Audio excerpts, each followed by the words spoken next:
रिया भक्ति पवित्र कहानियाँ।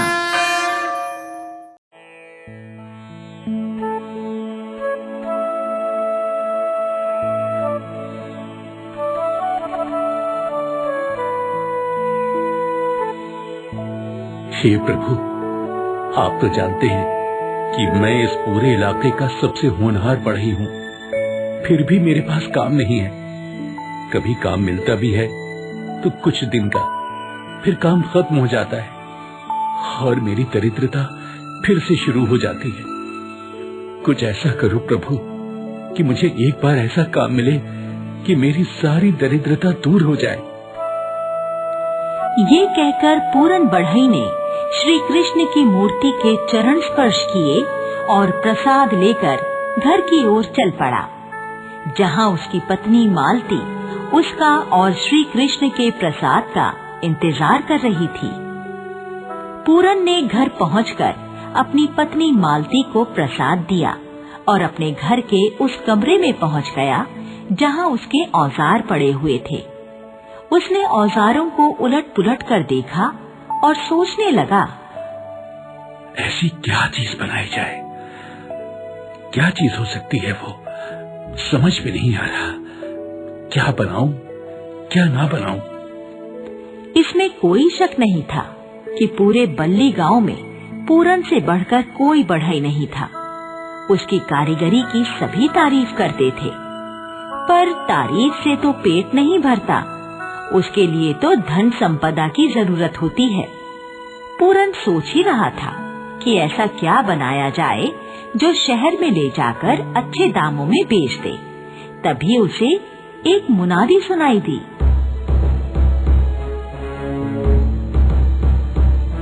सुनो सुनो सुनो, सभी कारीगर लोग ध्यान से सुनो।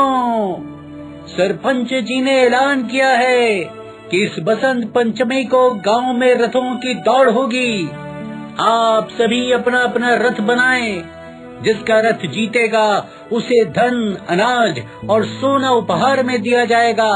साथ ही रथ की कीमत भी 10 गुना अदा की जाएगी। आपके पास काफी समय है, अपना अपना रथ बनाने में लग जाइए। सुनिए सुनिए सुनिए। मुनादी पूरन की पत्नी मालती ने भी सुनी थी। वो दौड़ी दौड़ी पूरन के पास आई। सुनो जी, आपने सुना, घोषणा हुई है कि बसंत पंचमी के दिन लकड़ी के रथों की दौड़ होगी। जो रथ मजबूत होगा और दौड़ में जीतेगा, उसे बनाने वाले को इतना बड़ा इनाम मिलेगा कि फिर कभी उसे काम करने की जरूरत नहीं रहेगी। हाँ मालती, मैंने भी सुना। मुझे अपनी कारीगरी और दरिद्रता दूर करने का अवसर मिला है। मैं इसे गवाऊंगा नहीं, बस तुम्हें मेरा साथ देना होगा। अजी, मैं तो हमेशा ही आपके साथ हूँ। आप अभी से काम में जुट जाइए। आपके खाने पीने और आराम का ध्यान मैं रखूंगी। पूरन उसी समय से लकड़ी का रथ बनाने में जुट गया। आखिर हमेशा के लिए दरिद्रता दूर करने का मौका जो था। एक दिन खाना खाते हुए पूरन ने मालती से कहा, मालती, वैसे तो मेरे पास सामान की कमी नहीं और काफी लकड़ी भी पड़ी है, पर पहियों के लिए मुझे नई और मजबूत लकड़ी की जरूरत है। उसे खरीदने के लिए काफी सारे पैसे चाहिए। समझ में नहीं आता इतने पैसे कहाँ से लाऊं। हे श्री कृष्ण, मुझे रास्ता दिखाओ। रास्ता तो है जी, मेरे पास कुछ जेवर पड़े हैं शादी के समय के, उन्हें गिरवी रखकर पैसे ले लेते हैं। नहीं नहीं, पत्नी के जेवर गिरवी रखना अच्छी बात नहीं है। पर आप किसी गलत काम के लिए तो गिरवी नहीं रख रहे हो ना। दौड़ जीतने पर हमें जो धन मिलेगा उसी से छुड़वा लेंगे, और फिर धन तो इतना मिलेगा कि मैं बहुत सारे नए जेवर भी बनवा लूंगी। चलो ठीक है, तुम जिद करती हो तो ऐसे ही सही। पूरन ने मालती की बात मान ली। अगले ही दिन वो पत्नी के जेवर का डिब्बा लेकर सुनार के पास गया। उसके पास जेवर गिरवी रखे और पैसे लेकर पहियों के लिए लकड़ी खरीदी। अब तो पूरन पूरे जोश के साथ रथ बनाने में लग गया। उधर उसी गांव में दो दोस्त मदन और नेमत भी रहते थे तो वो भी लकड़ी के ही कारीगर, पर पूरन के सामने तो कुछ भी नहीं थे। उन्हें समझ में आ रहा था कि अगर पूरन भी रथ बना रहा है तो फिर और किसी के जीतने का सवाल ही नहीं उठता। दोनों अपना काम छोड़कर सिर पर हाथ रखे बैठे थे। अरे नेमत भैया, समझ में नहीं आ रहा कि हम रथ बनाएं या ना बनाएं। सही कहते हो मदन, अगर पूरन रथ बना रहा है तो फिर हम कितनी भी कोशिश कर लें, हम तो जीतने वाले नहीं। हाँ भाई नेमत, अगर हम रथ बनाने की कोशिश करने के साथ कुछ और भी कोशिश करें तो? लगता है तुम्हारे शरारती दिमाग में कुछ पक रहा है। पक तो कब का चुका है दोस्त, अब तो बस परोसना बाकी है। अरे तो परोसो ना, बताओ तो क्या योजना है। देखो भाई नेमत, अगर हम पूरन को काम करने से हटा दें तो वो समय पर रथ बना ही नहीं पाएगा, तो प्रतियोगिता में भाग कैसे लेगा हैं? क्या ये हो सकता है? अरे भाई हो गया समझो, मैंने इसके लिए कटोरी को तैयार भी कर लिया है, कल ही वो अपना कमाल दिखाने निकल जाएगी। मदन और नेमत ने खुश होकर हाथ मिलाए और इंतजार करने लगे कि उन्हें अच्छी खबर मिले। अगले दिन कटोरी अजीबोगरीब कपड़े पहन मंजीरा बजाते हुए पूरन के घर के आगे से निकल रही थी। आई आई आई, सब बच्चों की कटोरी माई, का लिखा है भाग्य में, अगला पिछला सब बताई। कटोरी की आवाज सुनकर मालती बाहर आ गई और उस अजीबोगरीब औरत को देखने लगी। क्या देखती है मालती बेटी, मैं साल में एक बार हिमालय से उतर कर आती हूँ और कुछ भाग्यशाली लोगों का भाग्य संवार कर चली जाती हूँ। क्या माई, आपको मेरा नाम भी मालूम है? हमें क्या नहीं मालूम। क्या तूने कभी हिमालय पर साधना करने वालों की सिद्धि के बारे में नहीं सुना? सुना तो है, पर मुझे कभी ऐसे किसी के दर्शन करने का सौभाग्य प्राप्त होगा ये नहीं सोचा था। तू बहुत भोली लगती है, तुझे मेरे आशीर्वाद की जरूरत है। आ, तेरा भविष्य देखूं। ये कहकर कटोरी ने मालती का हाथ पकड़ा और एक तरफ बैठाकर बोलने लगी। दरिद्रता दूर करने का समय आया, पर साथ ही किसी ने अड़ंगा लगाया। हाँ, किसने माई? तेरे बुरे ग्रहों ने। प्रतियोगिता में जीते तो सब मिला और नहीं जीते तो सब मिटा। माई, आप तो अंतर्यामी है। माई, कुछ उपाय बताइए ना। देख लिया कि कल क्या होने वाला है और वो कैसे टलेगा। माई, तो टाल दो ना। तेरे पति को रथ बनाने के लिए जितनी शक्ति की आवश्यकता है वो कम पड़ेगी, पर उपाय है। क्या उपाय है माई? ये भस्म, इसे दूध में मिलाकर अपने पति को पिला देना, फिर ना वो थकेगा ना रुकेगा, पर इसके बारे में किसी को मत बताना। तू तो समझदार है, समझती है ना कि बताने से सिद्धि चली जाती है। हाँ माई, मैं ऐसा ही करूँगी। आपकी सेवा करूँ, क्या करूँ बताइए माई। अरे हम कुछ नहीं लेते, कुछ लेने से सिद्धि चली जाती है। अब हमें आज्ञा दे। मालती ने सिर झुकाकर कटोरी को नमस्कार किया। कटोरी तेज कदमों से निकल गई। उसे यकीन हो गया था कि वो जिस साजिश का हिस्सा बनी है वो कामयाब हो गई है।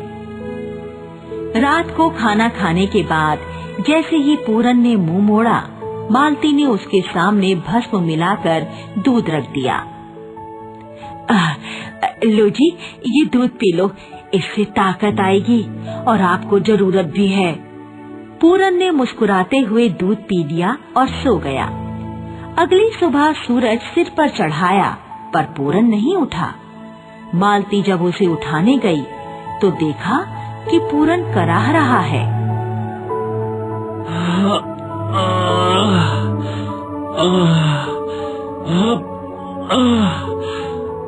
पूरे शरीर में दर्द हो रहा है मालती।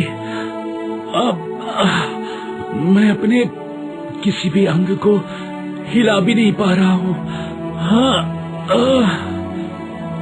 अरे अरे, ये क्या कह रहे हैं आप? सच कह रहा हूँ मालती, कई बार अपने हाथ पैरों को हिलाने की कोशिश कर चुका हूँ पर कोई फायदा नहीं हुआ। पता नहीं क्या हो गया है मुझे। हे कृष्ण मुरारी, ये क्या हो गया? ये मैंने क्या कर दिया? मैंने क्या कर दिया ये? हैं? तुमने कर दिया? तुमने क्या कर दिया? हाँ, कल एक तांत्रिक जैसी औरत आई थी मेरे यहाँ। उसने मुझसे कहा कि दूध में मेरी ये भस्म मिलाकर पिला दो, तेरे पति में गजब ताकत आ जाएगी। हे भगवान, ये तुमने क्या किया? देखो मालती, हमें केवल ईश्वर पर भरोसा रखना चाहिए। ऐसे टोने टोटके वालों से हमेशा दूर रहना चाहिए। अब क्या होगा? हमारी दरिद्रता दूर करने का यही एक अवसर था। लगता है अब तो हम उसे भी गंवा देंगे। कोई बात नहीं मालती, तुम चिंता मत करो। भगवान श्री कृष्ण अपने आप कोई ना कोई रास्ता जरूर निकालेंगे। सुनो जी, अब तो केवल 5 दिन बचे हैं। एक एक पल कीमती है। हाँ मालती, मैं जानता हूँ, लेकिन तुम चिंता मत करो। श्री कृष्ण पर पूरा भरोसा रखो, वो कोई ना कोई उपाय कर देंगे। वो सब कुछ संभाल लेंगे, देखना तुम। एक दिन बीता, फिर 2 दिन, पर पूरन की हालत ठीक होने का नाम ही नहीं ले रही थी। तभी दूसरे दिन की शाम को किसी ने दरवाजा खटखटाया। मालती ने दरवाजा खोला तो सामने 2 बढ़ई जैसे दिखने वाले व्यक्ति खड़े थे। जी, आप कौन? मैं बंसीधर हूँ और ये है मेरा मित्र विश्वकर्मा। हम दोनों लकड़ी के अच्छे कारीगर हैं। क्या हम पूरन भैया से मिल सकते हैं? हाँ हाँ, अंदर आइए। मालती उन दोनों को लेकर पूरन के पास गई और उनका परिचय दिया। पूरन भैया, हमें सरपंच जी की पत्नी ने भेजा है। हम उनके दूर के रिश्तेदार हैं। उन्हें पता चला कि आप बीमार हैं, तो आपकी मदद के लिए भेजा है। मैं और मेरे मित्र विश्वकर्मा आपकी मदद करेंगे। पर इस बारे में किसी को कुछ बताना नहीं, वरना दूसरे प्रतियोगी बुरा मानेंगे। नहीं नहीं, मैं किसी से नहीं कहूँगा। हाँ। अगले दिन से बंसीधर और विश्वकर्मा बाकी बचा रथ बनाने में लग गए। उनकी बिजली की सी रफ्तार देखकर पूरन अपने बिस्तर पर पड़े पड़े बोला, आपको काम करते देख मुझे अपने बड़े भाई की याद आ गई। वो भी इसी तेजी से काम करते हैं, पर मुझे डांटते बहुत हैं, इसलिए उन्हें नहीं बुलाया था। मेरे ताऊ भी ऐसे ही हैं। ताऊ? हाँ, मेरे बड़े भाई बहुत क्रोध करते हैं, अत्यधिक नाराज होते हैं, पर मैं हंसकर टाल देता हूँ। देखते ही देखते समय से पहले रथ बनकर तैयार हो गया। क्यों पूरन भाई, रथ कैसा लग रहा है? शानदार, पर मेरी हालत। मुझे लगता है तुम ठीक हो गए हो। जरा मेरा हाथ पकड़कर 2 कदम तो चलो। बंसीधर ने सहारा देकर पूरन को उठाया और उसे चलाने की कोशिश की। पूरन को चलने में कोई दिक्कत नहीं हुई। हाँ, अरे वाह, अरे वाह, लगता है मैं पूरी तरह ठीक हो गया हूँ। पहले वाली शक्ति महसूस हो रही है। हाँ, ये तो अच्छा हुआ। अब तुम रथों की दौड़ में भाग ले सकते हो। अच्छा, अब हम चलते हैं। नहीं नहीं, ऐसे नहीं, हम सब साथ मिलकर खाना खाएंगे, उसके बाद जाइएगा। सबने मिलकर खाना खाया। बंसीधर और विश्वकर्मा ने मालती के बने खाने की प्रशंसा की, धन्यवाद दिया और विदा ली। रथों की दौड़ का दिन भी आ गया। कुल 5 रथ थे। दौड़ शुरू हुई। गांव वाले और आसपास के गांव वाले दौड़ देख रहे थे और खुशी से चिल्ला रहे थे। दौड़ खत्म हुई। पूरन का रथ प्रथम स्थान पर रहा। पुरस्कार लेने पूरन मंच पर पहुंचा। सरपंच जी से पुरस्कार लेने के बाद पूरन ने सरपंच की पत्नी का धन्यवाद किया। मालकिन, आपके दूर के रिश्तेदार बंसीधर और विश्वकर्मा अगर मेरी मदद के लिए न आते तो मैं कभी दौड़ जीत नहीं पाता। पर मैंने तो किसी को नहीं भेजा और ना ही मेरे ऐसे कोई रिश्तेदार हैं।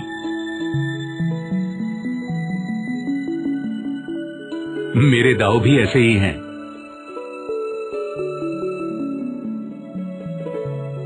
ओह, समझ गया। तो वो स्वयं श्री कृष्ण थे और अपने दाऊ बलराम के बारे में बात कर रहे थे। धन्यवाद, धन्यवाद भगवान, धन्यवाद। पूरन ने मन ही मन श्री कृष्ण को धन्यवाद दिया। पूरन और मालती ने दौड़ जीतने की खुशी में श्री कृष्ण की भजन संध्या का आयोजन किया।